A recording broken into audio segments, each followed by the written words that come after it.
Welcome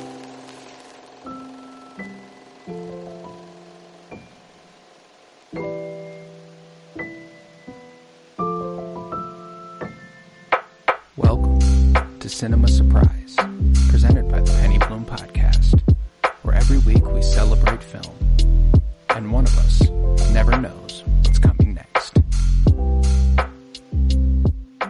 Hello, everybody, and welcome in to Cinema Surprise, presented by the Penny Bloom Podcast. Today, we continue with Joseph's fourth pick. It is Arrival, released on November 11th, 2016, based on a book by Ted Chiang and a screenplay by Eric Heiserer, and directed by Denis Villeneuve. I am Colton Robertson. I am joined by Joseph George. What's up, Helton? What up, Homie, what up? Sorry, I totally tripped over that word for some fucking reason. It's all good, but it's still always a pleasure to be here. Very, very glad to be talking Arrival. Finally, Yeah. more sci-fi. You'd think in my own language I wouldn't have tripped over the words, you know? Hey, maybe they're trying speaking to us. Maybe this is right now. future We're self. actually recording the episode. Like, there's another version of ourselves that is doing it backwards, like in the exact reverse as we are, and we're meeting in the middle right Exactly. now. We're And just every sentence that we say, we're grabbing from either the past or the future from some other conversation, and it's just being spoken right now. So yeah, I mean, it's just I love movies that can get you to mind bend like that. Oh, dude, yes, I loved it. I loved it. So this was your choice. Why did Arrival click with you? Why did you want to discuss that today? Well, after seeing Dune, and just Villeneuve was floating around, I'm like, man, I really need to watch some more of his stuff. And then I've always heard of Arrival, and people have even told me specifically, hey, you would really like this movie. It's right up your alley. And I don't know why, I've just never gotten around to seeing it. And then I watched it for the first time not too long ago. I think it was about probably a month or maybe a month and a half ago that I watched it for the first time. And I was just kind of hooked. I'm like, oh yeah, I do. I see why people would recommend this movie for me.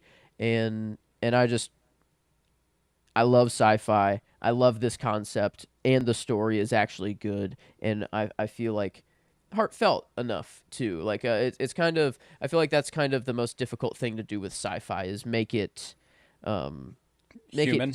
Yeah, make it heartfelt and have emotion and all that. And I feel like this gets me there.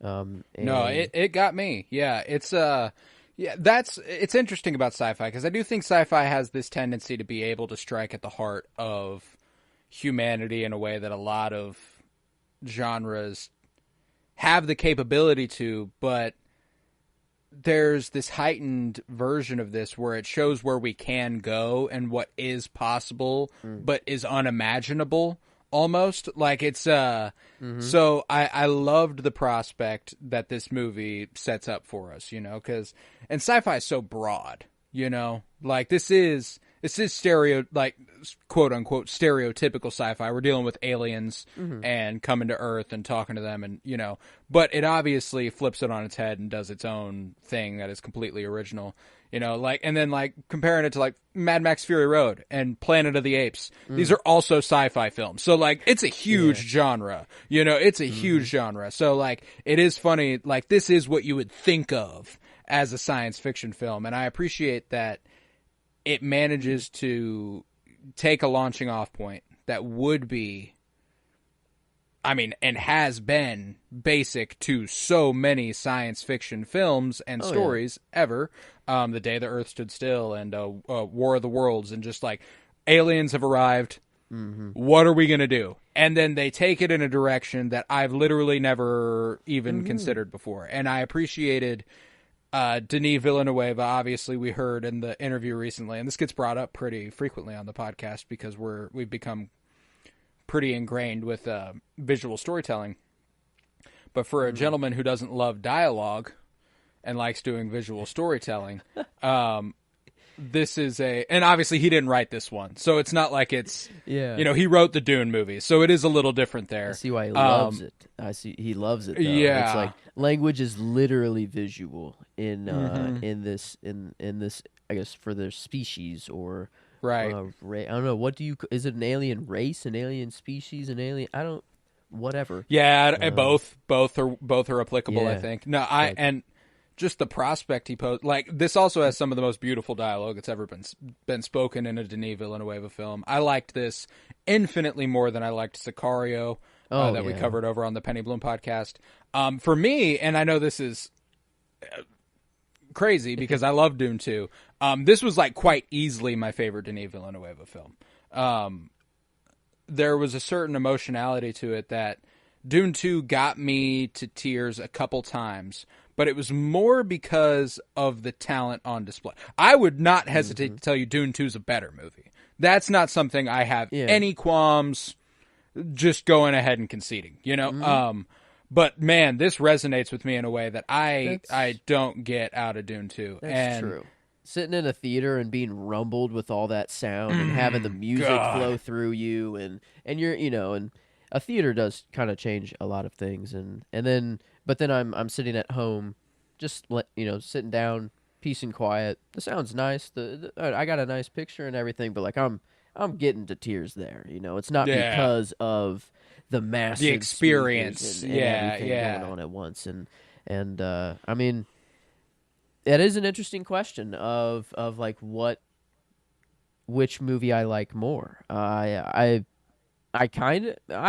almost kind of put them as 1A and 1B for me, and it is because of Dune. It is just kind of that epic craft of it and a really cool group of young talent and just epics. I don't know, an epic story as well. No, it is. It's fucking awesome. Like, and that's why I'm like, I don't want to undersell Dune by any stretch of the imagination.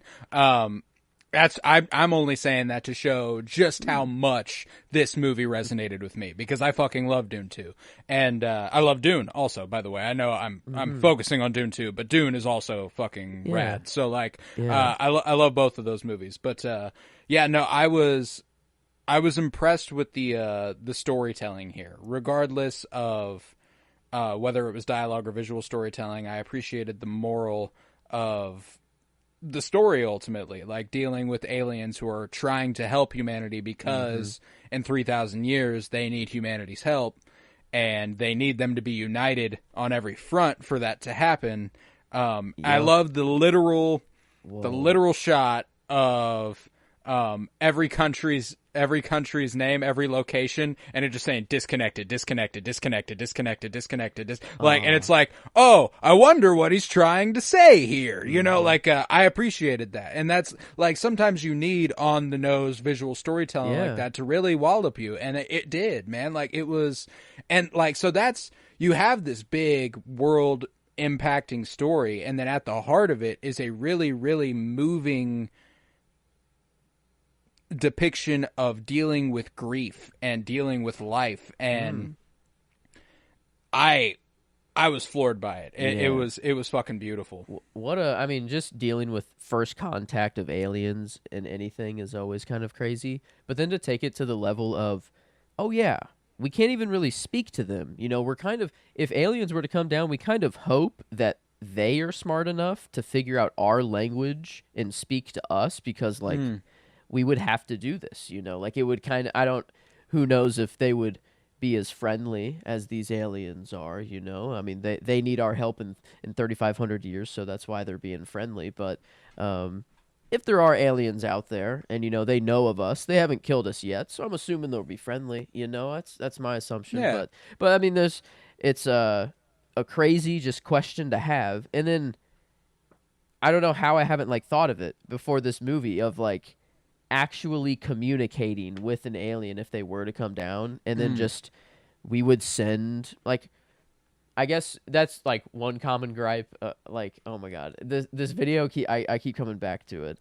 Neil deGrasse Tyson, he did a tier list of of sci-fi movies, and his gripes on movies are hilarious. And I used to be this person, but he was like, if we were to do this in real life, we would send cryptologists or cryptographers and CIA agents and people who break codes and all of this stuff, not a linguist. And I'm like, well, I bet both would actually, a linguist actually is very crucial.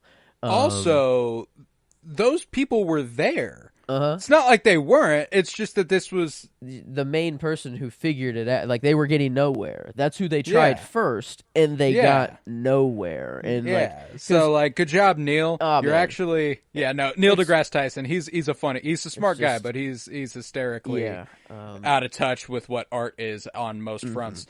But no, I loved the setup for this movie. I adore the idea that they're literally just trying to communicate with them. You got Bostonian Forrest Whitaker coming through, trying to see if Amy Adams can come on through, help us out.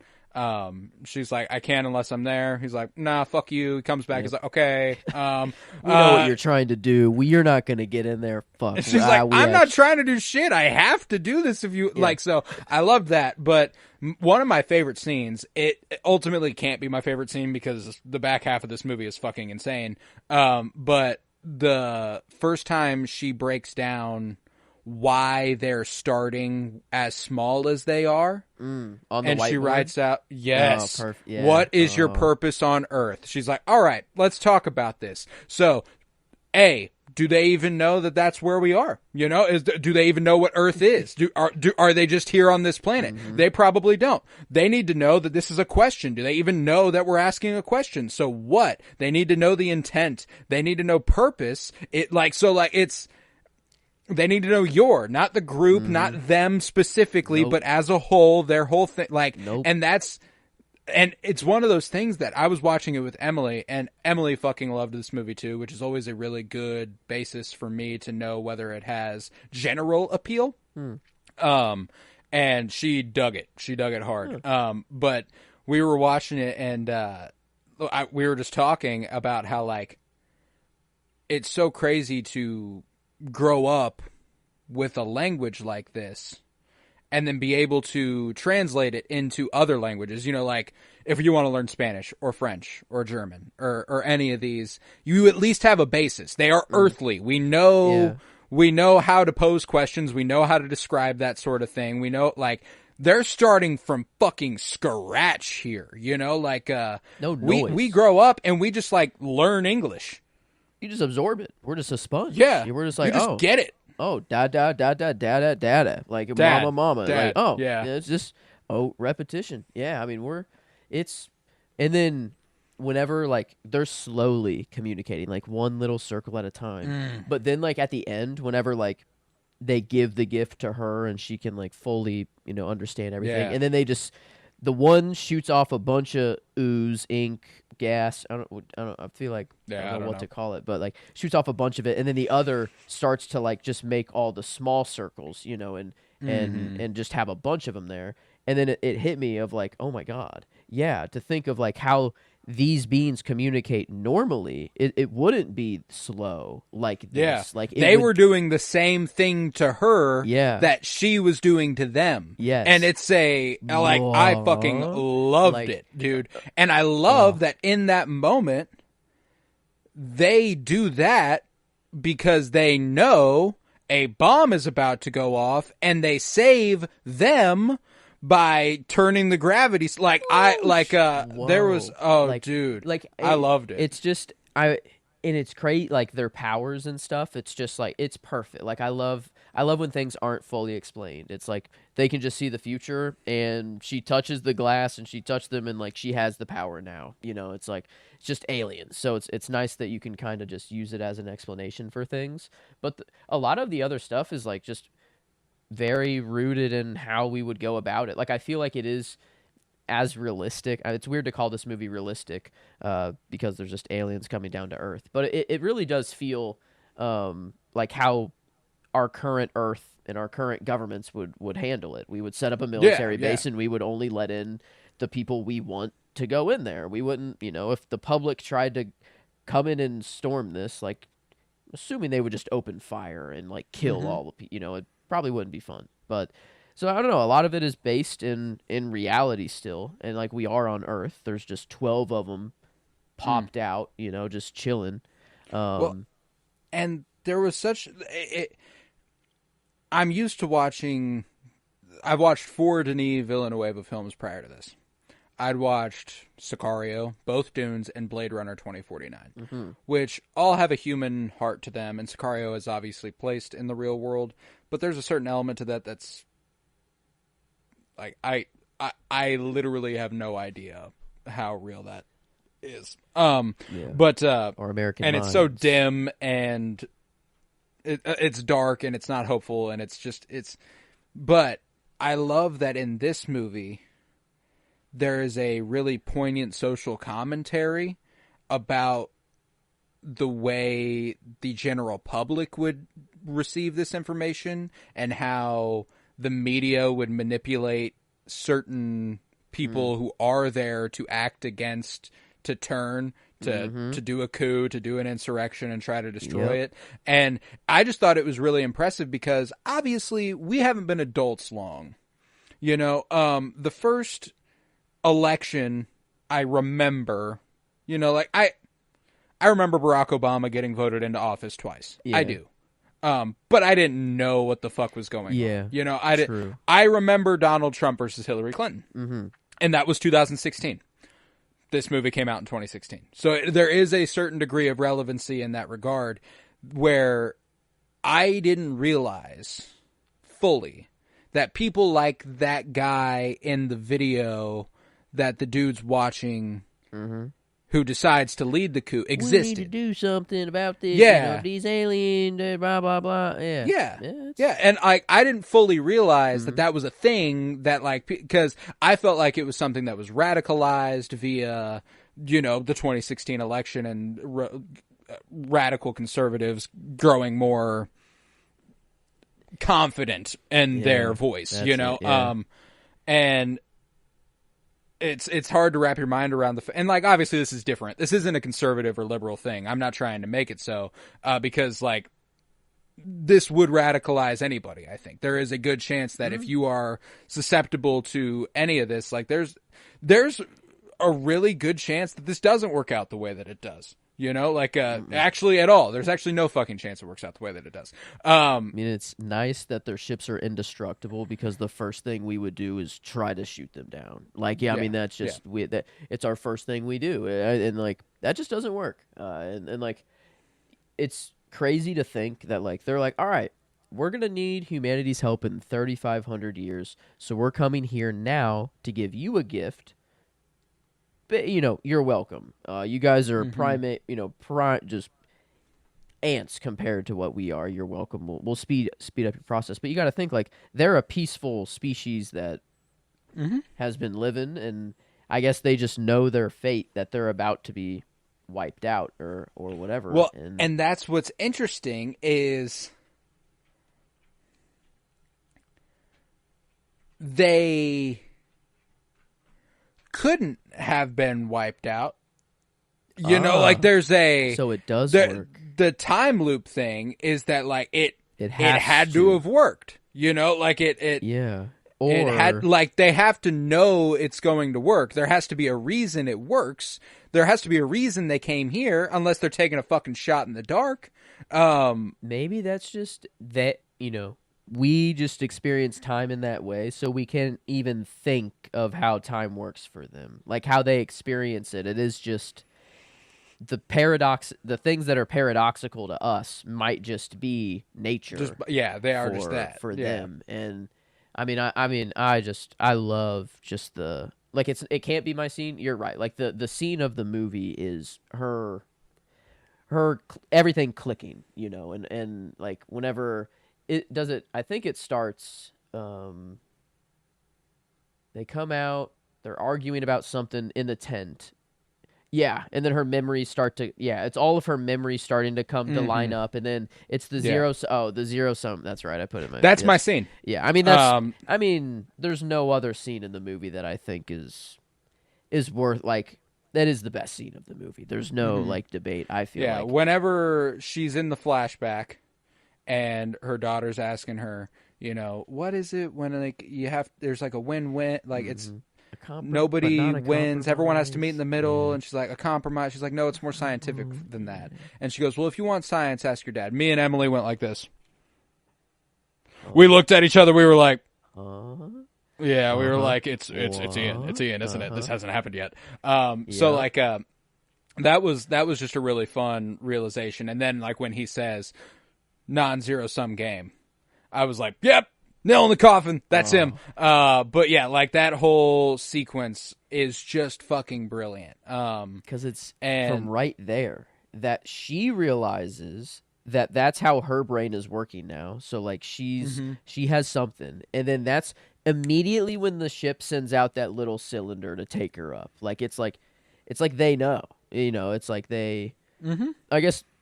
And also, it's like spicing up. Things are happening around the world. China's and she saw it, which is why she went out there to do it. And that's what's. Oh my god, it's so cool! Like, and that's why I'm like, there's a certain element to this where. Yes, she is.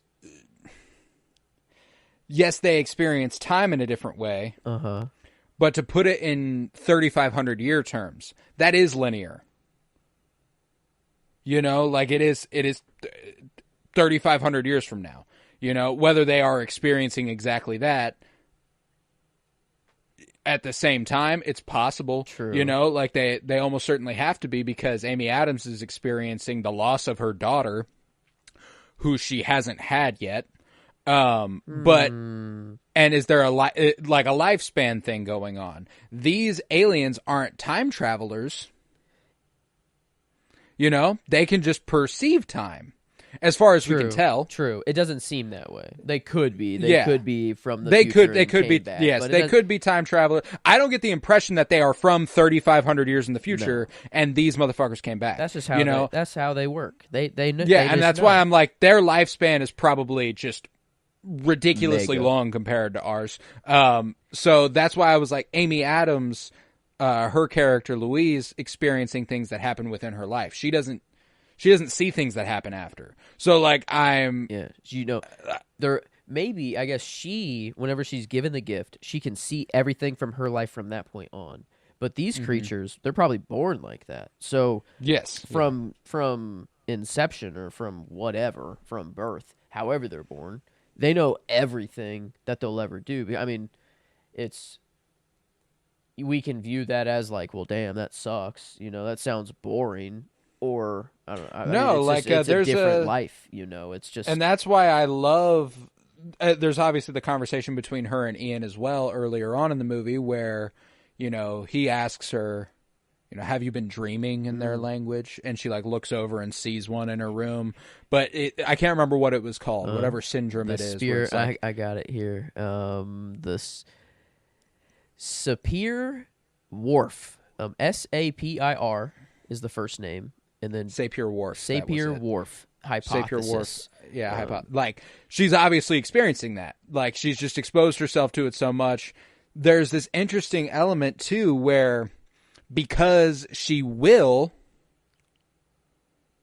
gain that ability, she already kind of has that ability. And it's interesting to think about it that way, because there's a nuance given to Amy Adams' performance, knowing this information, knowing that she hasn't lost a daughter. She carries herself at the beginning of the movie like a woman who has lost her daughter.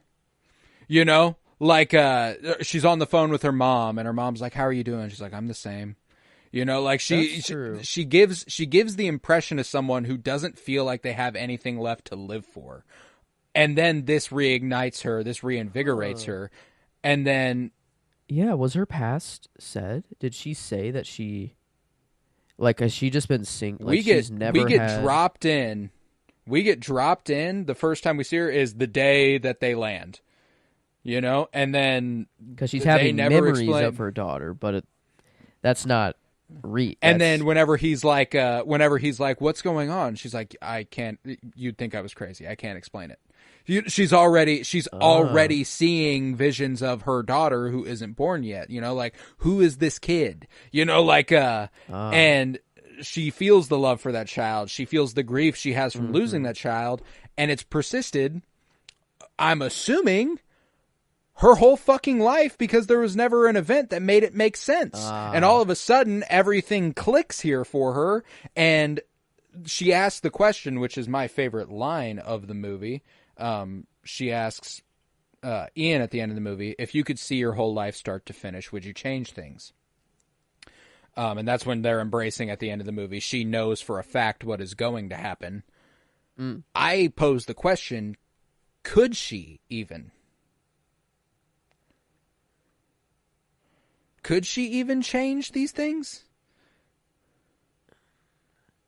Like, if she, does she have the option to make a choice and walk away from Ian and never have the daughter? Like, I have to think she does.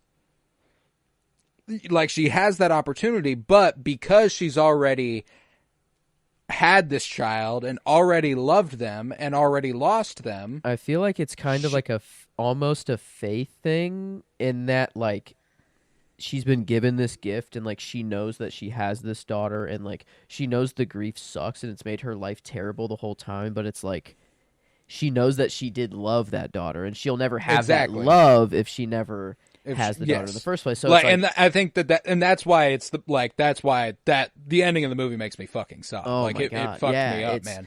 It's terrible. I mean, it's just because from that moment on, or once you can think in time that way, circular, non-linearly, life is just different. Like, work doesn't make sense, and, like, all these things, like, they don't really make sense. Like, normal day-to-day tasks don't make sense, but it's just how we live and how our and then it's like, how can it, if you do have the ability to change it, is she constantly trial and erroring things?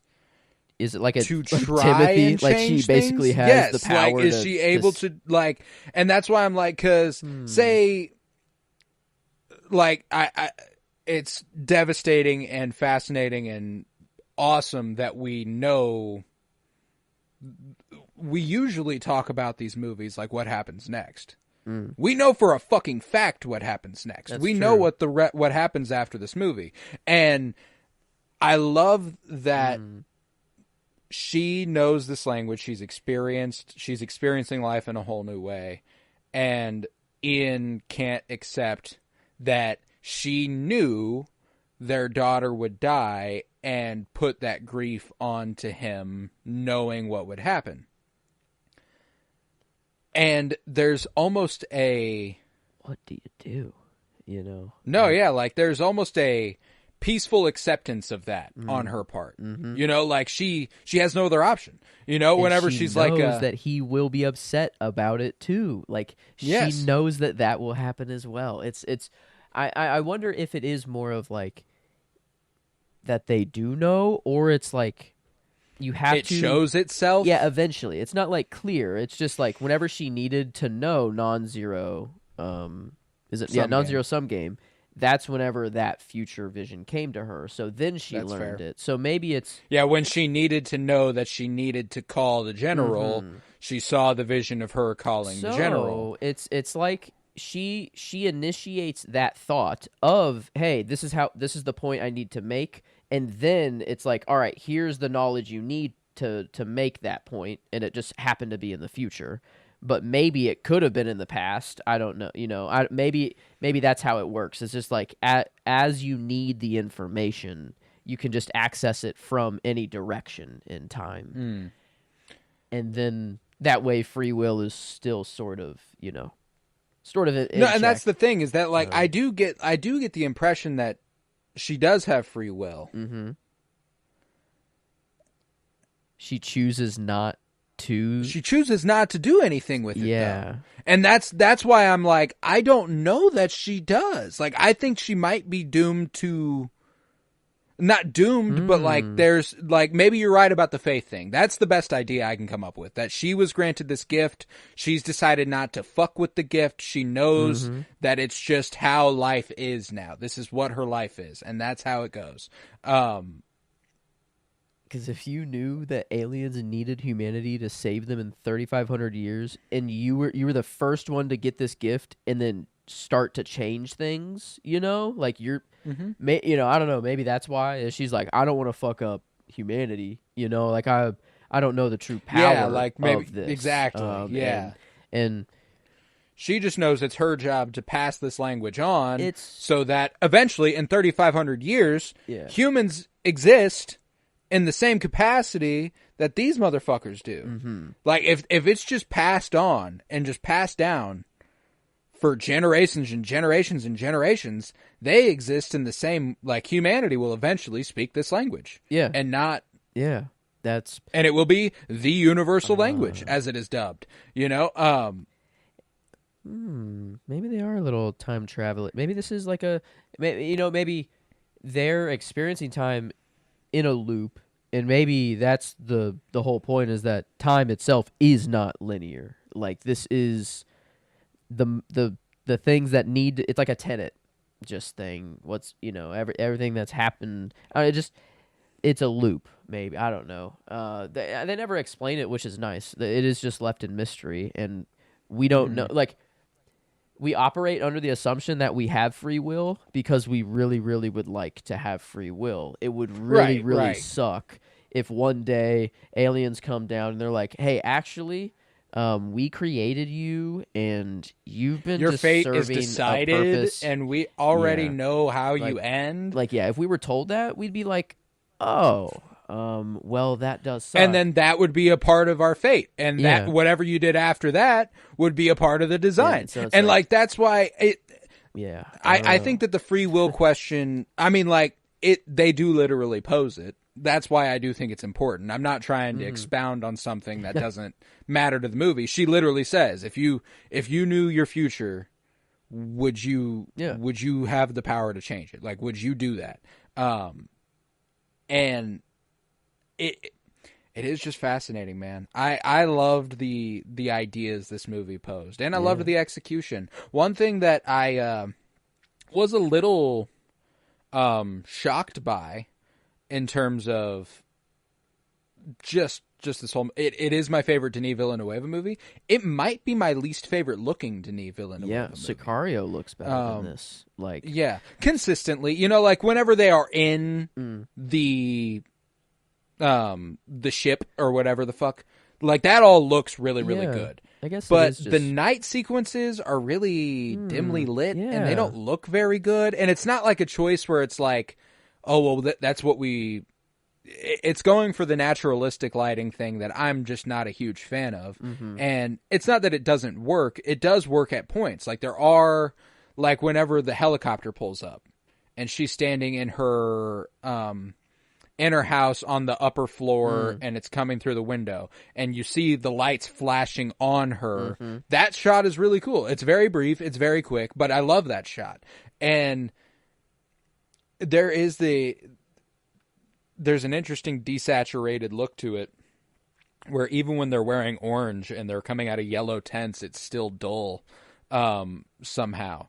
And I'm curious if they are trying to kind of say something about humanity in contrast to... look at the land that they're on, how lush and beautiful and green and mountainous, and the blue sky, and then just the base camp, tents, boring as fuck. And maybe that, I mean, because when we're in the ship, it does look really cool, and the camera is always set up like very well to give you the long shots, like whenever like the gravity first switches, whenever the first contact. Oh, that might be my shot, is like the camera kind of switches with the gravity, and then you see like them, like the people switch. It was just my favorite of that sequence was when Ian jumped on. And he stands and he looks down, and there's a dolly zoom that makes the hull longer. as he's looking at it, and then it does it the opposite way, and I was like, oh, that was fucking heat. Yeah. I mean, it was gorgeous. And like, so that's why I'm like, I'm but I mean, like, Blade Runner 2049, undoubtedly beautiful movie. Sicario, undoubtedly beautiful movie. The Dunes, undoubtedly beautiful movies. There just happen to be sequences in this that I think are less visually stimulating. Maybe I should put it that way. It's not that they're worse looking. It's just that there's almost more to look at in other movies. And it's like Villanueva's standard. It's not up to like his standard, but I feel like for an average movie, this still looks. This is a good like that's why I'm like, it's a good looking movie. It's just as of yet, it's compared to Villanueva's other work, it probably is my least favorite looking Villanueva movie. This is true. But my favorite shot, and here's where that other shit comes in. This might have my favorite shot of any Villanueva movie, and that's why it's hard to really compare with anything. Where Louise is looking at the circle and it's like perfectly around her head, and then she turns to the side and she's like perfectly silhouetted. It looks fucking gorgeous. Like that's a beautiful visual that, again, beautiful visual storytelling about how her head it's one with this eventually, and like that's what Villanueva is really good at is telling you things without telling you things, and it's really strong. You know, taking off the hazmat suits and just having that, and like I saw someone say that like Star Wars is better as a silent film. That if you just had the movie or the music with it. And you take all the dialogue and everything out, that it works as a silent film, and it actually makes the movie better. And I don't know about that, but I think the idea of it, like if you do make this movie silent, or Villanueva's movies silent, I feel like he's just a director in which you could do that for his movies and still get a lot of the satisfaction out of it without the dialogue, because, I mean, this is literally visual, you know, in the alien language. Obviously, we wouldn't understand it, and there's no way to do that without subtitles or some sorts of dialogue and stuff like that. But I don't know. I'm always kind of watching movies now with the idea of like, can it work as a silent film? You know, are they doing enough visual storytelling? And he definitely does. He does a strength. And there's a few really good examples of people who do their own version of that. You know, Raimi does a really good job at that. George Miller, the Mad Max movies would fucking slap as silent films, you know. I don't entirely agree with the idea that Star Wars would work that way. Yeah. I think it's a key factor. Not that it wouldn't. That the music is definitely that important, but I don't think it's the only thing that gives Star Wars the magic, you know. No, like I mean, it depends a lot on exposition. It's like there is actually the most important exposition drop in the entire saga, like within the first 30 minutes of A New Hope, when Obi-Wan Kenobi explains to Luke Skywalker who his father was and what a lightsaber is, and so like I don't entirely agree with the idea that Star Wars could work that way. Maybe Empire Strikes Back could. Certain scenes, let's just say George Lucas is not one of the directors who could accomplish that. I don't think. He also had John Williams at the helm, and like if you have that as your sound in the background, then like and don't get me wrong, I think that Star Wars would be an incredible watch, no dialogue, just sound design and music, but it's because I've seen Star Wars that I feel that way. You know, like I wouldn't just want to like are movies edited I can actually in that way, or on the Blu-rays I have for Star Wars, I can watch it music only. Really? Yeah, and like, but like, are the sound effect like the ships like? I don't know. I haven't tried it yet. I would be interested. I hope they are. That would be really cool if you could just cut out dialogue only somehow. And it's just sound design and music. Yeah, I'm like, I know that there's a music only version of all the movies that I have, which I do intend on watching at some point. I just haven't gotten around to. But anywho.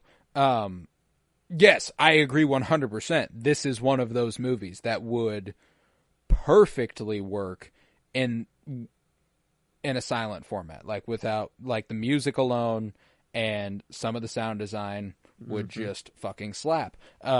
Because I loved the sound design in this movie. And obviously I'm actually going to point to a scene where there is dialogue, so, you know, take it take it as you will. But in the helicopter the first time, when they're communicating over the headsets in the helicopter, like there is no other way to hear it. And I love that you are actually hearing what they are hearing, and you can hear the dull thumping of the wing of the propeller, and you can like all that stuff. Like it's really, really satisfying. And I love the sound design in the ship. Like that's the bird gorgeous. chirping.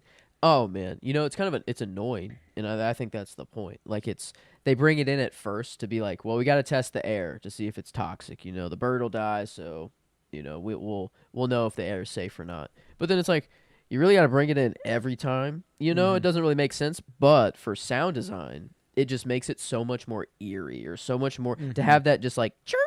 Just those chirps in the background, and then just the like thwump. I don't know. Just the score was so. Oh, I don't know. It just works so well for the movie, and I thought just little. I don't know. The sounds were perfect, and I think that is what it won an Oscar for was sound design. It was nominated for a couple other things, but I think the one win for wasn't. sound editing, was nominated for picture, nominated for direction, nominated for screenplay, nominated for cinematography, nominated for film editing, nominated for sound mixing, and nominated for production design. Which all of those seem pretty fucking deserving. And yes, Kansas City Film Critics Circle Award. We gave it the best adapted screenplay. It won. It was nominated for the best film. Didn't quite win.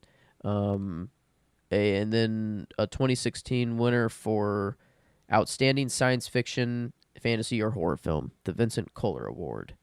Let's go, Kansas City. I love every time I can mention that. It's been a while. I don't know. I don't really check it though that often as I used to. But I don't know.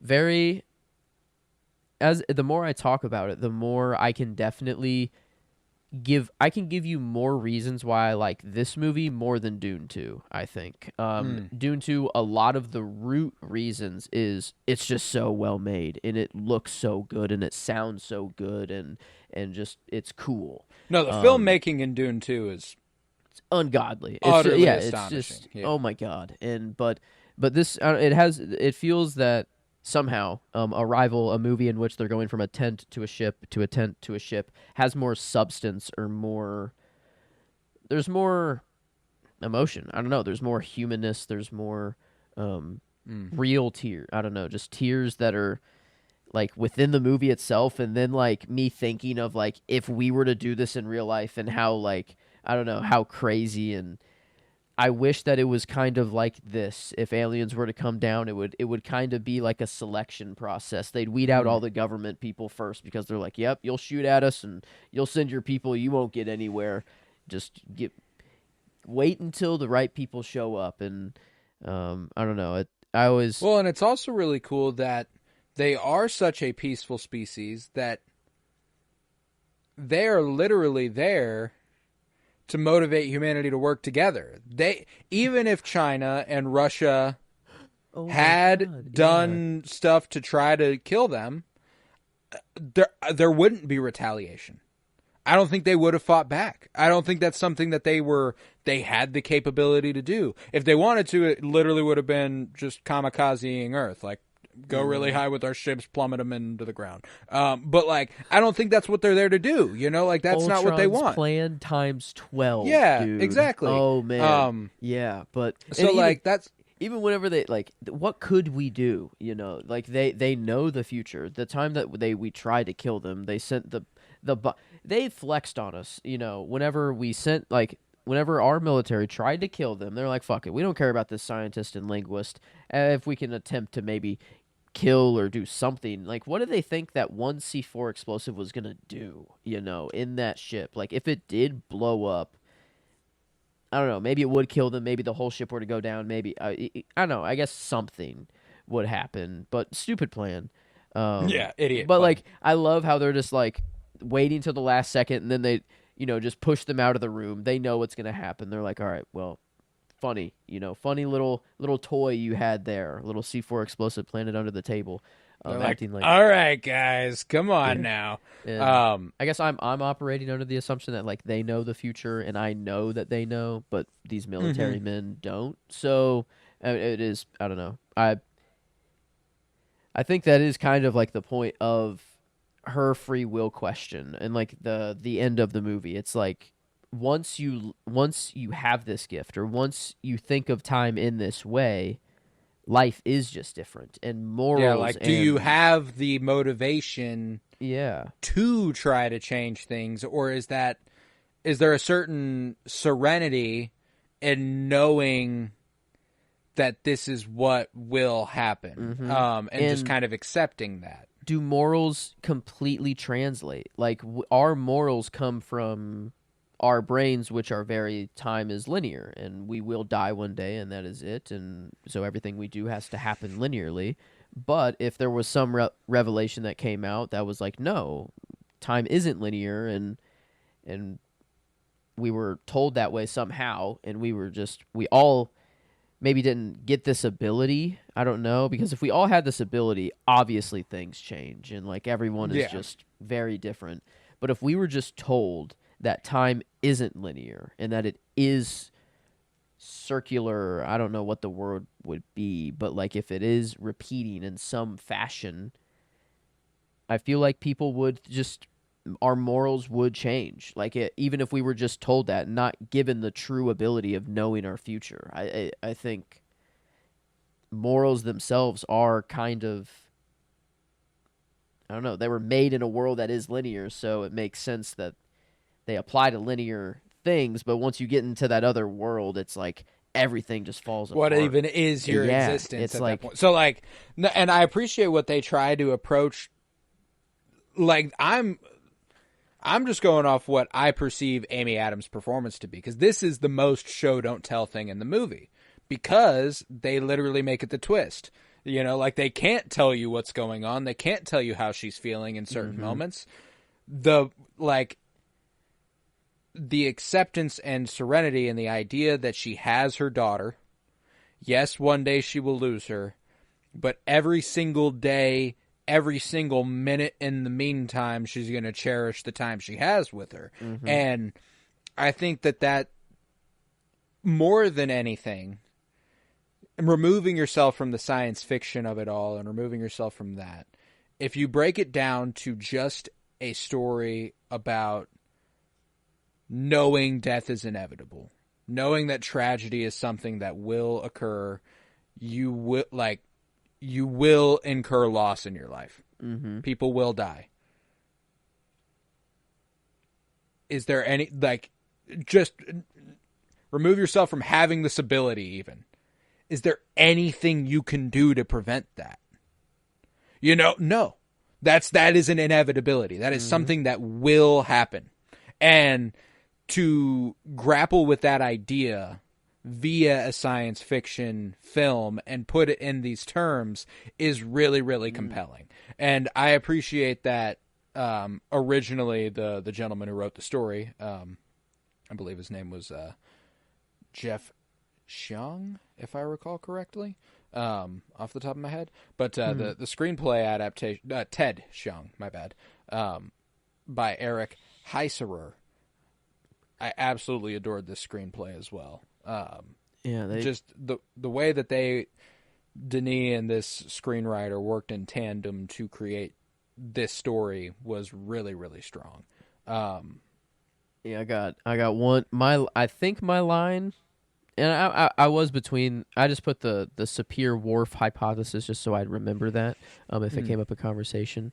But the thing I put down is whenever she was talking to Forrest Whitaker and she was saying, let's say that I taught them in chess instead of English, every conversation would be a game, every idea expressed through opposition, victory, defeat. You see the problem? If all I ever gave you was a hammer, and then Everything would become a nail. It's like, so it's all whatever our reality is all that we know. And I have a saying I say to myself is just, you don't know until you know. And it feels like that's just kind of what's happening here, but with her. Well, and to go back to, them teaching her the way she's teaching them,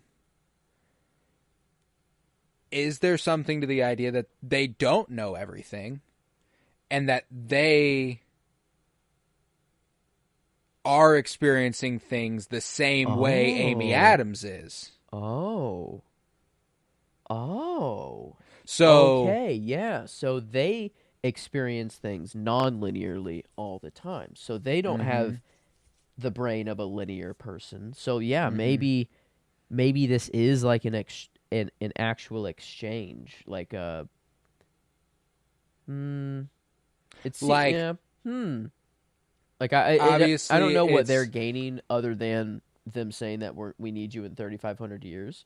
But maybe that's just what they say to gain something else. Yeah, I don't know. Like, is that actually true? That they do need them in 3,500 years?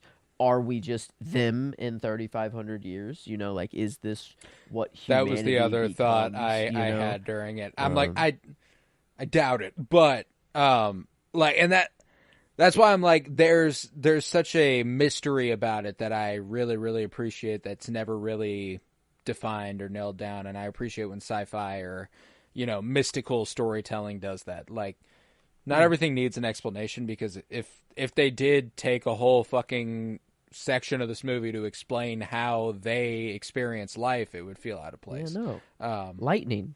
We people didn't know how lightning worked. We thought Zeus was throwing bolts down from the sky, and the gods were mm, angry and shit. That's way cooler than like some static electricity in clouds and like it just yeah, like discharging. That's boring that we know that now. So it's almost like I mean ignorance is bliss to a certain point, but um yeah, it is nice to have those things left up in mystery, especially if it is an alien race hmm and they're well, because experiencing like you gotta ask yourself, like, I mean, you don't have to ask yourself, but like when you are talking about this topic, there's a really good chance they don't even, like, the people who wrote this fucking movie don't even know how they experience time. Like, that's yeah. that, like, and they don't define it because they don't need to. Like, it's not Hmm. something the movie requires, and I think that's just a really strong movie. If you can get to the point where you do not need to define things like that, it's going to be stronger. And to have the faith in yourself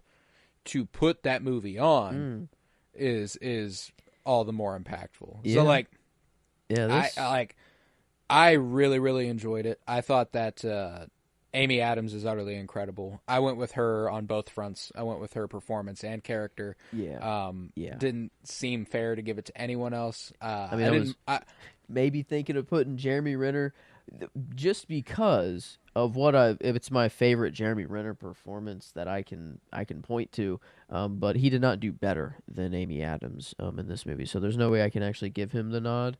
I guess we haven't even spoken really about him really at all. He just No, he does pretty he good. does yeah he does his part. It's Hmm. it's just not the crucial role of the movie. It's like it's No, and he does have a few really really strong moments mm, that, as far as like what we know him as, is mm-hmm, Clint Barton, and he's good as Clint Barton. He was never bad as Clint Barton. He mm-hmm. was just, he was never given any material to really fucking play with. It was pretty steady. It was just kind of flat. Then I've seen him in Mission Impossible, and I've seen him in a Mm. couple other Oh, things. that's So, like, right. um, but he's been Action Man to me, like, and he doesn't get a chance to. I'm trying to remember the moment in this movie where he has a facial acting moment where I was kind of like, oh, okay, Hmm. like, oh, Uh, damn, Jeremy, okay. was it them Um, sitting outside on the truck? There. no, it's a straight on shot. Like, it Oh, is okay. looking like he's basically looking at the camera. I feel like it's the first time after they've made contact for the first time, and he's about to go throw up. And I think he's looking at Amy Adams, Uh. and he's like waiting to make sure she's okay. Mm-hmm. And there's a really interesting moment there where, like, he feels the need to make sure she's okay before he can go Mm-hmm. vomit, which is also really cute. Yeah. Um, Oh. but Yeah. Uh, there's he's just I don't know a pretty cute like their relationship how it's like oh yeah, just opening up like over time and then you learn that it's destined to happen. Like it's kind hmm of destined to happen. So like then that kind of changes the whole dynamic. But before you know that and like just hearing, like he's not hitting on her, but like it like it really sounds like it. Like he was like, "Hey, I was thinking about you earlier," and he just stops for a second. He like takes a pause, and he's like, "Yeah, earlier, whenever you were talking about the link, blah blah blah," and it's like, at first, it's like, oh, you were thinking about me, or whatever, and I think even Amy Adams was kind of like, oh, like, she was like, she took it as that, and then he just went on his normal science rant or whatever, and. Oh yeah, and another thing that's really elegant about this movie is that the movie it wins you over on that side of things. Emily asked me about halfway through the movie if I wanted them together. Like we kind of saw like kind of a writing on the wall. Like it feels like they're kind of building towards that. Can't really tell yet. And it becomes more clear in the second half of the movie, obviously. But at that point, I was like, I don't particularly want them together. I don't particularly not want them together. I guess we'll see. And then, like, within the next 30 minutes, I was like, that they are meant to be. I love them, and that's what's really cool is that, like, I just love that this movie had that in it. And it's, I've always said that I'm of the mind that any movie can be improved from romance, and it was just the cherry on top. And I also appreciate that it gives you the full scope of that romance. It lets you know that it shows you how they fall in love, and it tells you why it won't work. Yeah. And I think that's we got the full story of their romance. That's man, what a weird way to live, or a weird that would change. It would change everything. And could you change everything? Could you? It does seem like it. Well, and that's what's interesting too, is Amy Adams' character willingly accepting that this is her fate to give future generations the chance to change theirs? Is she a hero in that regard? Is she trying to do something? She's the giver of the language to everyone else. I know what So my destiny is. Maybe I'm giving them the power to change theirs. Yeah, because, even the aliens, they call it a weapon. They're like, hey, we're offering you a weapon. And then that's whenever, the military's like, oh, what's going on here? It's spicing up now, blah, blah. But it's like, it really is like it is just language. But there was a line. I think it's a famous line. It was from some philosopher, I think, actually, that it's like that weapons are the first thing drawn on the battlefield, or something like that. Like words are the first thing drawn on the battlefield. Yeah.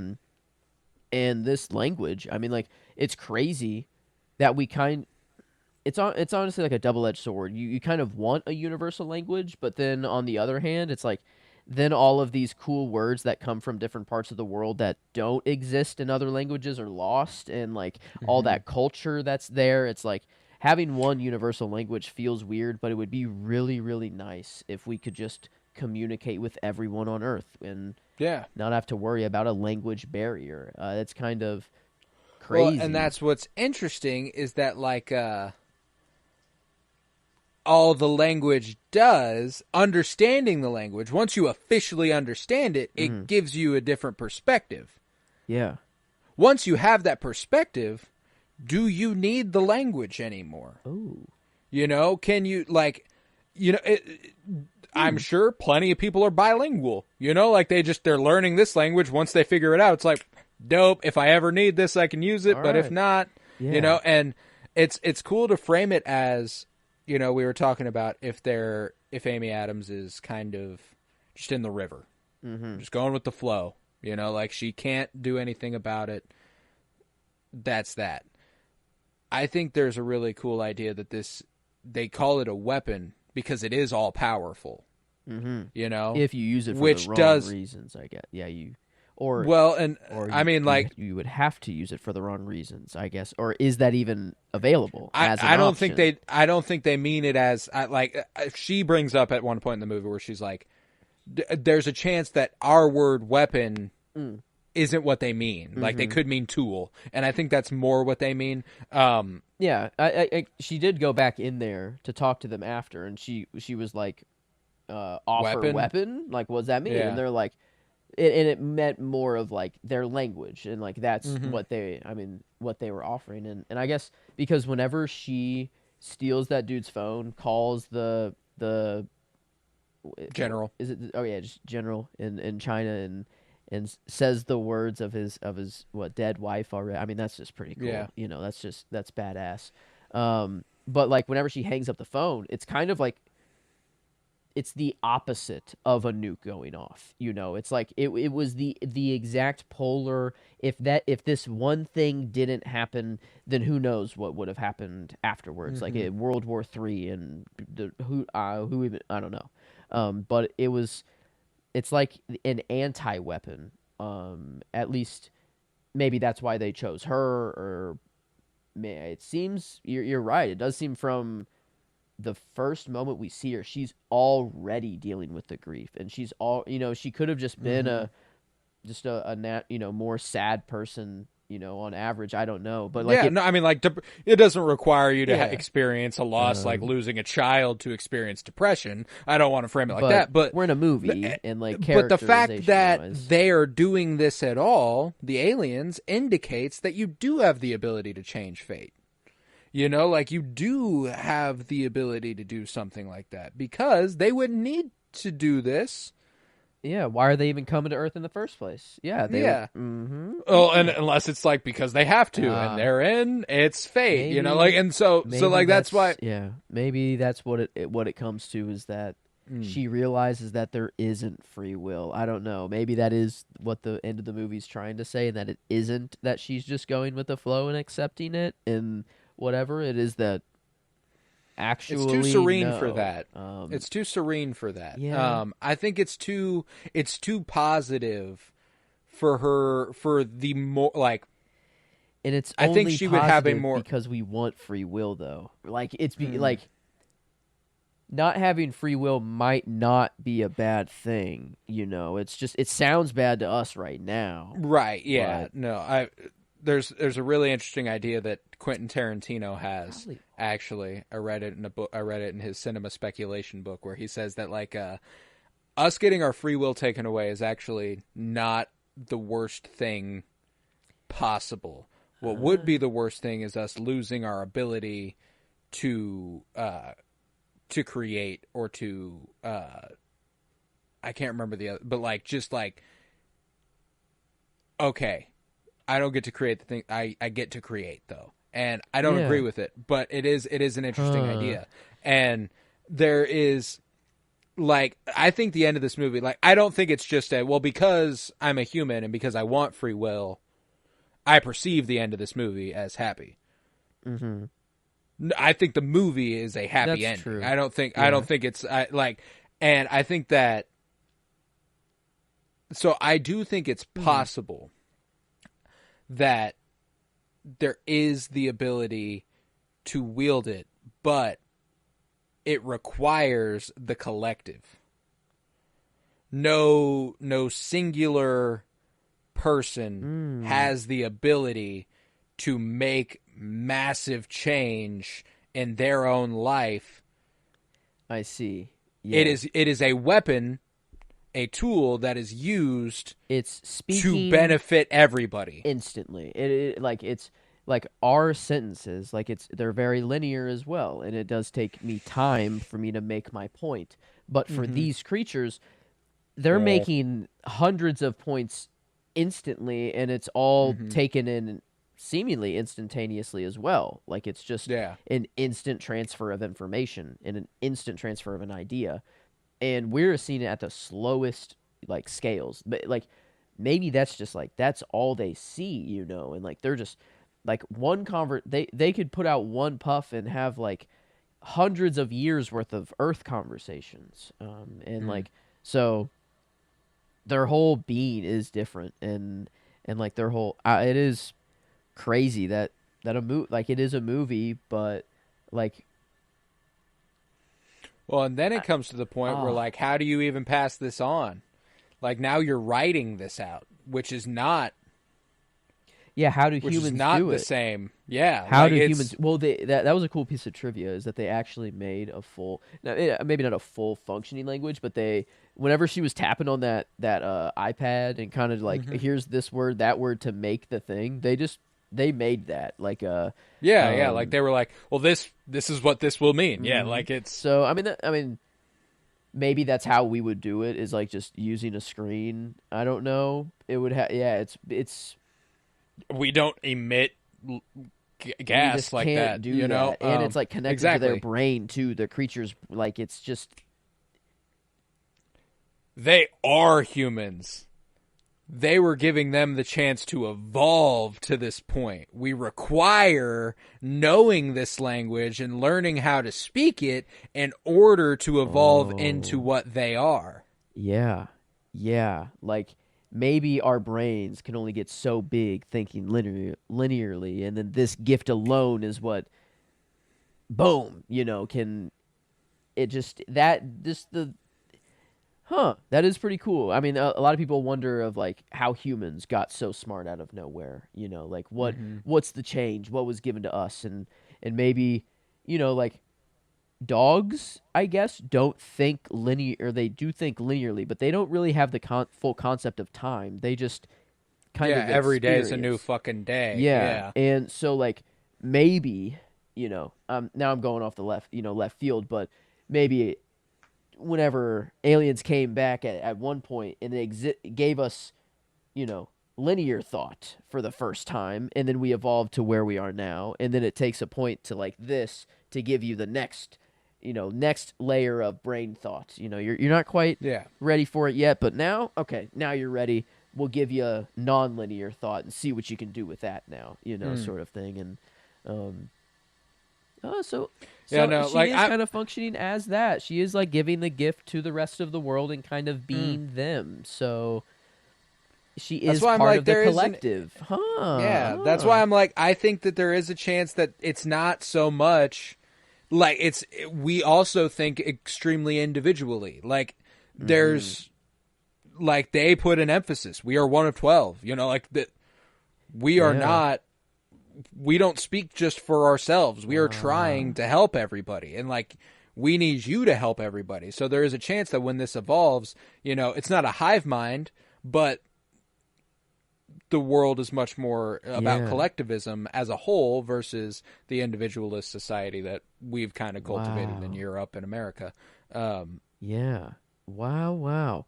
I mean, language is just a weird thing. Even taking the alien thing out of it, if you were just to no, tell like, someone there's a group of people on this part of the on land that speak one way, and then this group of people speak another way, if you were to merge them together, they would have zero clue on how to communicate. That's just kind of a weird thought on Earth, and we have more than two languages. We have I don't even know how many active languages there are in the world. It's probably in the thousands. I don't know. Or is yeah, that tons of them. overshooting it?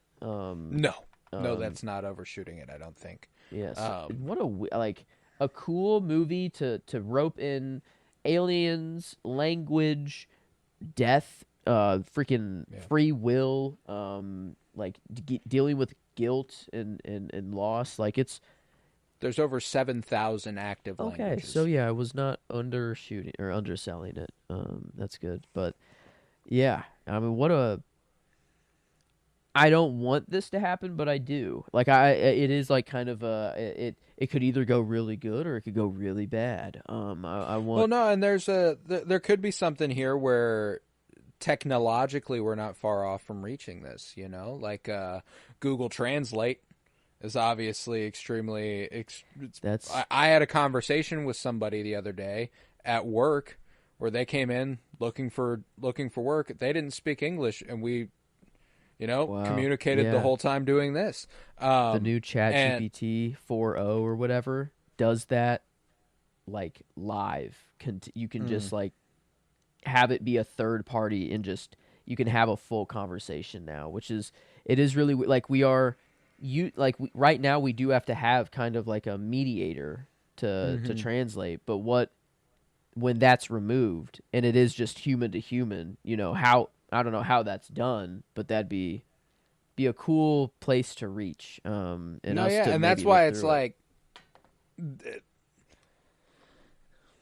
there could be a certain evolutionary, like we won't experience an evolutionary difference, obviously, but like getting to this point evolutionarily where there is a universal language because we've evolved to the point where we can communicate through technology primarily, and then me and you have gone on this for a while now with like Tron Legacy. I think a few weeks back we talked about. It does. Yeah. I like talking about these things. I go down the rabbit holes quite often. No, I fucking loved this movie, man. I did. I thought it was fucking awesome. I thought it was such a good addition to this already pretty fun, eclectic mix of movies. I put it up. I'm starting, and this isn't my full favorites movie list on Letterboxd, but I did slot it in on my favorites movies, and it had already broke top 20. I think there's definitely still some I need to slot in here that are just not on here that I know were my favorites. That would be above it.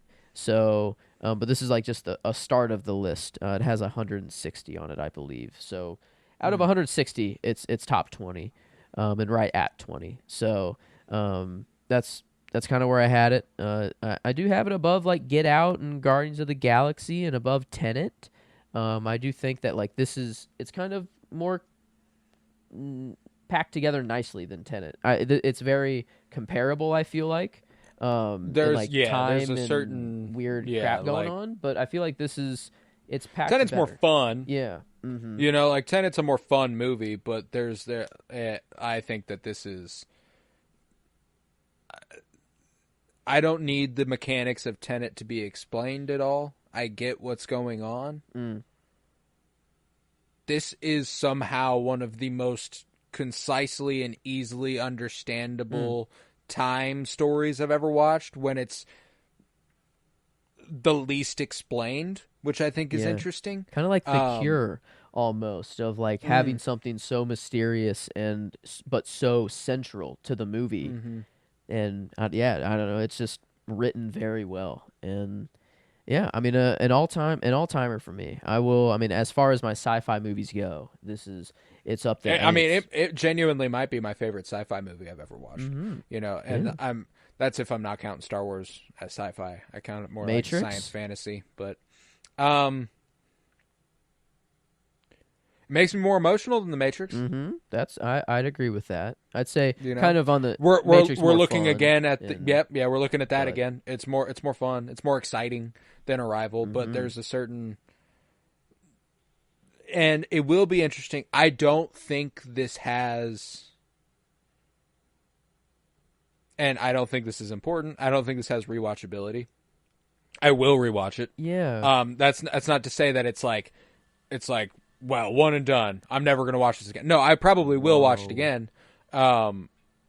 It's meta. It works to prove the point of the movie. The first watch before you're given the gift, it's awesome, and you're in the now. But then once you know, and you do have that know, it is because on my second watch, I was kind of like, man, I already know what's gonna happen. Is the movie that much worse? I mean, I still cried, so like, I guess I did still. No, and that's the thing, is that there's still a human heart to it, and that's why like it does have a degree of rewatchability. That's why it's revisitable at all. It's just one of those ones where like The Matrix has a different kind of rewatchability. You know, like and that's just not a problem with twist movies. It's just a reality of twist movies. Like it's like, you will not get as enjoyable a watch out of it as you did the first time you watched it. Nope. That's just how twist movies work. Whereas like with Tenet's a little bit of a twist movie, but it's just like also fun as Shawshank fuck. Redemption. It's really awesome that first time. Whenever you don't know that Tunnel's there, he's digging out, and his whole escape plan. After that, it's just a really good emotional human story, which is what you're looking at here, And I don't think Shawshank Redemption has a crazy amount of rewatch value either. So like, nope. Good choice there. It's right up on my list. It's right there on my favorites. It's nice to have this right here now. Letterboxd is definitely going to be on my. I don't know. I'm using it a whole lot more, obviously, now that that I got all these features. So, but yeah, I mean, I dug it. I dug it a great deal, and it will be a nice revisit eventually. Usually movies like this are too complicated to want to show other people. But I will confidently recommend this to anybody. My whole family, I told my brother, if I can recommend a movie to my brother, it's pretty well universally appealing. Accepted. And I feel this is one I can recommend to anybody. Yeah, I'll probably recommend it to my little brother as well. But yeah, no, it's a good fucking movie, man. It's a really good movie, and I've been told that for a really long time. It's been at the top of my list for a really long time. Like, gotta get around to Arrival. Gotta get around to Arrival. And I'm glad that I finally did. So thank you to you for forcing me into that by making it a cinema surprise. It's the exact reason I put it up here is when I finally got to it, I'm like, oh. Man, wow! I realize why all these people have been saying these things. So yeah, we got there. We have arrived. And I don't know. I guess it was going to be called A Story of Your Life or something like that. Was the original name? That's like what the screenplay. That's the name of the story. Yeah, that it's based off of. Yeah, but yeah, Arrival, a lot more punctual, a lot cleaner. I think it works. But and there's a few there's just a few of those. Whenever. Like the moment of her fate arrives at the end of the movie, and they hug and they embrace, and then it flashes to Arrival. Like it's like we're here, like we've made it, and it's just like it just makes sense. So like I loved it a great deal. But I think we've kind of talked about all we need to. So I'm gonna do the plugs, but after the plugs, I will announce what is coming next week on Cinema Surprise, and we will also do our album of the week. So. Let's do this shit. If you would, head to patreon.com/PennyBloomPod, where you'll find over 100 hours of exclusive content, all sorts of book reviews, comic book reviews, movie reviews, and early access content. You will also get access to the Penny Bloom Dispatch. It's a nice little preview of what's to come on the regular show on Penny Bloom Podcast. If you go over there, you can listen there. But you have access to that on Patreon for free right now. It'll be like something like the first 12 or 15 editions of the Penny Bloom Dispatch will be available exclusively on Patreon. And at this point, I couldn't really tell you how many will be over there. Probably about 10, maybe, give or take. Yeah, so that's free on Patreon. You just have to go over there. You don't even have to pay the $1.50 a month to gain access to any other sorts of content. Free. The Penny Bloom Dispatch, that's more timely news, archaeology from Joe's side of things, entertainment stuff from my side of things. It's a lot of stuff. It's a lot of fun. But yeah, head to Twitter, follow at Penny Bloom Pod. That's where you can find everything for all shit going on.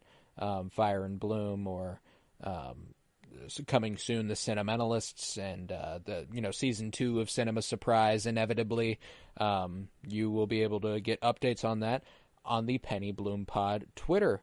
Head to Instagram and TikTok, follow at Penny Bloom Podcast. Remember to leave a 5-star rate and review wherever you might be listening, and download these episodes, especially if you're listening on Cinema Surprise. Give us a little boost. I would really, really appreciate it. I don't anticipate it starting off super hot. It's starting from the ground up, and I would love to see some numbers there. But let's go ahead and rate this thing. I'm confident in a 10, enjoyment wise. Okay, let's go. I was wondering. I don't know if we were gonna be there, and like Cure. I was like, fresh off a 10. Babylon was a 9.5, and I'm like, man, I feel like I just do really, really love this movie, and I didn't want to. No, I knew it as soon as I watched it last night. Sick. As soon as I finished it, I was like, yep. Okay. I know exactly how I feel about it. Like, I'm not exaggerating when I say it's one of my favorite sci-fi, if not my favorite science fiction movie of all time. Like, that's how impactful it was on that first viewing. Okay. Awesome. Because I was like, I didn't think. Well, I couldn't Sumide for Tron, so that was already there. But I was like, so I was comfortable. I was like already accepting like a 9 something, and but I'm glad. I'm glad that we can. There's no debate needed there. No, yeah, it's a 10. And then it's a 10. Okay. Then I guess critically, It's strong. It's a good movie. Knowing his visual prowess usually and what he can do, especially with scale. Like I expected some scale shots of the ship to just, I don't know, make it. They did well and stuff, but I don't know. Just what I know of what he can do. It would have been nice to see some more visual stuff, but the writing, what's really important, what I really like, and the story, the storytelling was really, was really incredible. So, like, and the performances are really strong. Amy Adams and Forrest Whitaker are the easy highlights for me. I like Jeremy Renner. He's not bad by any stretch of the imagination. But yeah, no, when I come to the critical side of things, I think that high eights, low nines. 9 was seeming maybe too high. Even like maybe 9 would be the ceiling. I could maybe give a 9 flat, but like 8.75 or 8.5. I guess Babylon was 8.5. Let's see. I feel like we're dealing with opposite things there, where I feel like that movie's like all vibes, all flash, all that, and the story. I mean, like, I like the story. I think it's really, really strong, but I would give this the edge there. So I think I would put them on roughly the same level. I think I'd probably give this the edge, though. I think I would say this is a little better than Babylon. Maybe a little 8.75. I'm comfortable with Let's that. see. If we were to do that, it would be a 91.6 or 91.7, so a 92 percent. And so, I mean, that's pretty dang good. I mean, The Cure still at a 97. Casablanca at the top, 98. And then The Cure. And then this would be in third place now. I think that's apt. That's how I would do it off the top of my head. Yeah. I think I would agree. I think I do. The Cure and this are, I think the Cure is, or just Cure is the closest example of how. I don't know. I like it. The writing was so good and so mysterious and just so captivating. But more rewatchability with Cure. Arrival. It's just I'm glad I seen it, and I'm so glad I've watched it, man. I will inevitably rewatch it, and it's one of those ones like where I don't like Cure. I wanted to spam. I watched it. I watched it 3 fucking times. You got hypnotized for real. By the movie. This is one of those ones where like I will inevitably rewatch it, but I almost don't want to rewatch it too soon, so that I can get the full experience that I want out of it. So like it's a different type of movie, but similar vein. I love it. I love it. All right, 91% for Arrival. Yeah. Are we? And what do we want to do? Do we want to do album of the week? Is your album of the week sort of a tie-in? Do you feel like it could? No, probably not really. Not really. All right, no then let's do connection. the surprise. So next week, I'm returning to a 2020s film. That's kind of the back and forth I want to do. Okay. I did a 40s movie, I did a 20s movie, I did a 90s movie, I'm going to do a 20s movie again, and then I'm going to do an older one, and then I'm going to cap it off with the 20s. That's kind of the balance I want to go with. I want to show Joe as many 20s movies as I can, and myself as many 20s as I can. In this case, as I'm picking another one I have not seen. 2 weeks in a row. I went with Cure went with Cure 2 weeks ago. Last week, as it will be 2 weeks removed from the episode that we will. Sorry. Last week I went with Cure, one I hadn't seen. It gave me a lot more faith to go with movies I haven't seen. Kind of spread our wings and hope for the best. I like that. So next week we are going to be covering 2023's La Chimera, starring Josh O'Connor. Yeah. Okay. Here it is. It is an Italian film about archaeologists and the black market and how they are trying to dig into a little something. I have a lot of faith that this movie could be really, really strong. Okay. And I have not seen it. I've heard a lot of good things about it. Only recently got a theatrical release in America. only a couple months back. It is available digitally, so it will not be difficult to find. You will be able to watch it. Perfect. Josh O'Connor in archaeology is all I need. That's all I need to get right me now. in right now. So I'm I mean, in. and I believe Isabella Rossellini is also in it. Who is Flora? Who is? Where do I know her from? I mean, she's kind of a legend, but you might know her most recently from being the daughter of Ingrid Bergman, who was the lead in Casablanca. Oh. Yeah. Whoa. Yeah. Okay. Well, then... She was also the third wife of Martin Scorsese, and longtime girlfriend of David Lynch. So Isabella Rossellini's been around the block. And she's also like I know I'm putting her relations as an important thing here, but she's been in a lot of great movies. Blue Velvet by David Lynch is one of my favorites of all time. She was just in Problemista. She's been in a lot of good stuff. So I'm very excited for La Chimera. I've heard a lot of great things. And that is what we've got coming next week. 2023's La Chimera, directed by Alice Rohrwacher. Wow. Super excited for that. So, yeah. There we go. Next week, La Chimera on Cinema Surprise. Fucking be there. I would appreciate greatly. If you're listening on Penny Bloom Podcast, as these episodes are available there, next week, go ahead and tune into Cinema Surprise. Check it out. Check it out over there. Same shit, same episode, but different theme song, trying to build something over there, but we wanted to give it a soft launch where, it's available over there, but it's also available here. It's just, a little comfortability. But when season 2 inevitably rolls around, it will be exclusive to the Cinema Surprise page. So you might as well already get it going over there. Might as well subscribe to that. Might as well download those episodes because that's where future shit's going to be. So, yep. La Chimera next week, and at the end of that one, Joe will announce his penultimate choice. Super exciting. But let's do an album of the week. Let's start with yours. How you feeling? Well, I'm going more modern here. I've already got a Cudi album, so I'm just kind of going down the line of my favorite artists. And this week, I'm going to go with 2013's Childish Gambino, Because the Internet.